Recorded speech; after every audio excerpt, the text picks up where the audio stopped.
A very happy new year to you all, Bulls Nation. Hope you all celebrated, stayed safe, and as we go into the new year in 2024 and we all work on our own New Year's resolutions, I thought we would talk about some of the things we would like to see from the Bulls in 2024. New Year's resolutions, if you will. Things we want to see change, things we want to see the team improve upon, as well as expectations for this upcoming year. And since we're talking about the entirety of 2024, this will also apply to the offseason and going into next season. And there are 6 things I want to see from this franchise in 2024, and I would love to hear what some of your Bulls New Year's resolutions are in the comments as I'm going through these. But first, maybe you guys want to kick off your New Year's right by getting some free money, which could potentially turn into more money. Well, then you're going to want to hear from today's sponsor, Underdog Fantasy. You've been hearing from these guys for a while now if you've been following the channel, but for those that aren't familiar with Underdog, let me tell you about the app and my personal favorite that I use on the app, NBA Pick'ems. With Pick'ems, you can pick higher or lower on most players' stats and win money based on the ones you get right. You pick higher or lower and you can win up to 20 times your money in a single night if you do 5 Pick'ems and you get them all right. If you think DeMar is going to score more than 22 points, select higher and you win some money. And guys, they're offering viewers of this channel an exclusive offer. If you use the promo code BULLCENTRAL, you'll get your first deposit doubled up to $100. Again, who doesn't want free money? It's really that simple. It's also a great way to support the channel as well. I'll leave a link to the site and the code in the description if you're interested, and let me know which pick you guys end up making. Now, given how the season has taken a turn for the better for the Bulls and finally starting to play good team basketball, vibes are better, the guys look happier and playing with better energy and focus in games, but at the same time, we still know this team needs a lot of work. And as they're currently constructed, they are nowhere near to being a title contending team. And so when I talk about things that I want to see for this team in 2024, the first thing that comes to mind is changes. And I mean more meaningful changes to this roster, not just changing things on the margins. And so the first thing we need to see is Zach LaVine traded. Now, this might seem obvious to most, but as we mentioned before on the channel, there is talk of the possibility that Zach might remain with the team beyond the trade deadline, partially because the market for Zach LaVine is more or less non-existent, but also the fact that the Bulls are starting to play better and winning now that it's possible they might be able to make things work with Zach LaVine, at least for the rest of the season. But as I've said before, there really is no scenario in which Zach LaVine can remain with this team beyond the trade deadline. Like, it's one thing if you've got a player who maybe is having a down season, they're not fitting with the rest of the organization, and there's a clear difference in their impact when they're on the court versus when they're off, but said player is still committed to the team. They're still wanting to see the team win. They're still trying to better themselves and willing to adapt their game to fit the rest of the roster. But when a player has made it clear they don't want to be here anymore, you can see on the court when Zach LaVine was playing that he was checked out on the team, and especially when we've now seen how much better the team is when he's off the floor, I just don't see how you bring a player like that back. Now, maybe if Zach comes back from this current injury and he hasn't been moved before then, and we see a noticeable difference in Zach accepting a new role, playing how the team wants to play, up-tempo, ball movement, team basketball, hard-nosed, scrappy defense, if we see that Zach has adapted his play like we have seen from DeMar DeRozan in this recent stretch, then maybe you can make it work with keeping Zach on the roster, at least for the remainder of the season. But really, for me, you need to find a trade for Zach in 2024, even if it means you take an L on the trade and it just ends up being cap relief that you get back in the trade. Obviously, I want to see a bigger return in the form of draft capital, young players, but if the market for Zach is really as bad as they say, then they might have to settle for a low return in exchange for Zach LaVine. But in my opinion, that would be better than keeping Zach around for the long term. The next thing we need to see from the Bulls in 2024 relates to some weaknesses or holes in the current roster, and that's rim protection. We've been talking about how the Bulls have needed to add rim protection to this team since before they even traded for Nikola Vucevic, and that still remains the case today.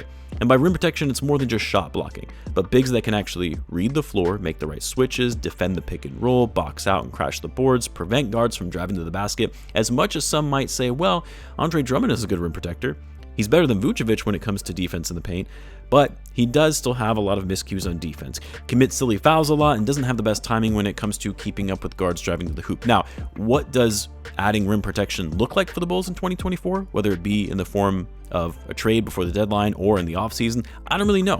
There are a lot of good rim protectors in the league, but not all of them are going to be available in a trade. I would love someone like Miles Turner, but that's not going to happen for the Bulls. Whatever player or players it is, even if it means someone like Patrick Williams improves even further to being a legitimate rim protecting threat, great. But the Bulls have to resolve this in 2024. We've been talking about it far too long for this to not be addressed. The other thing we need to see in 2024, and yes, it's still the case despite the Bulls shooting the ball better so far this season, but yes, it's shooting. The Bulls currently, at the time of this recording, are 28th in the league in field goal percentage, even though the Bulls have improved their overall three-point percentage and three-point rate from being dead last in the league last year to now being 21st in terms of three-point volume, 24th in three-point rate, and 19th in three-point percentage. That's still not good enough to really be competitive on a consistent basis in this league that is so focused on three-point shooting.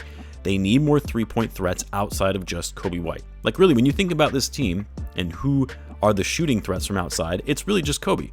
Yes, Zach LaVine too, but again, we're going to assume he's going to be one of those players that is moved. But outside of Coby, who are the real outside shooting threats that opposing teams have to respect and be focused on when playing against the Bulls? Yes, Alex Caruso has been shooting the three ball a lot better. Same with Patrick Williams. Javon Carter can get hot from three every so often, but they're not legit threats from three, given they shoot threes on low volume. And at times they can be a bit inconsistent.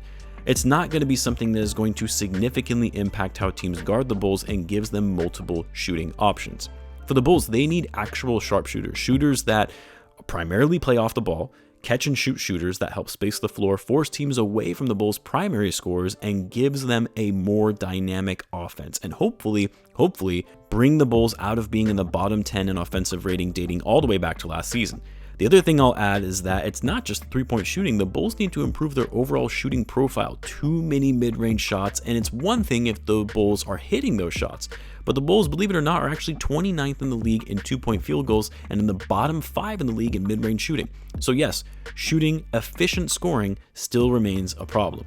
The other thing we need to see from the Bulls in 2024 is the Bulls have to hit on this draft pick that they have. For a team that actually has their draft pick this year, even though it's projected to be a weak draft class in 2024, they need to hit on a gem, a steal in an otherwise weak draft. Even if it's just a solid starting level player, not necessarily a future all-star or franchise level player, but for the Bulls, they have to start positioning themselves for the future. And when they don't have their pick next season in 2025, they have limited second round picks as well. When it comes to the Bulls' younger players, yes, we've seen some great strides from Coby, Patrick, and Ayo this season, but for the most part, the Bulls have limited talent to build upon for the future. And it makes this 2024 draft pick, no matter where it lands, whether it's a lottery pick or a mid-first rounder, they have to hit on it, adding a player that will provide shooting, on-ball creation, a smart and ready NBA player that can be a piece that the Bulls can build with for the future. Next, what we need to see from the Bulls in 2024, and I know it might sound like a bit of a stretch, but seeing Lonzo Ball return to the court. This obviously being in the following season for 24-25, since we know he's out for the rest of this season. And while I still have my doubts as to whether Lonzo will actually ever be able to play in the NBA again, getting Lonzo healthy and being able to play for the Bulls again, even if it's not the same Lonzo Ball we once knew, but still having that high IQ, that court vision, the ability to play in transition, quick decision maker, could be huge for the Bulls in improving their offense and speeding up their overall pace. You combine that with the improvement and development from guys like Patrick Williams and Coby White, would make this a much better team going into next season from what we're currently seeing. Which leads me into my last thing that I want to see in 2024 for the Bulls, Patrick Williams breaking out.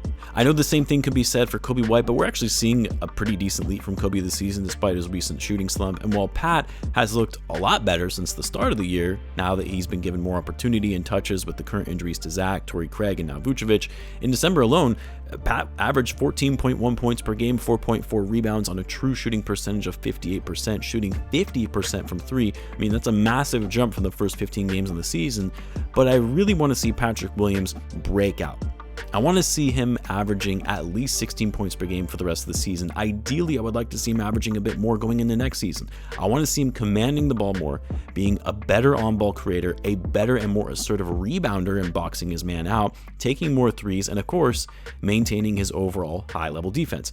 I know it's a big ask, but given he'll be going into his 5th season by the end of 2024, we really need to see Pat breaking out into being a true borderline all-star if the Bulls want to have any kind of hope and success for the future.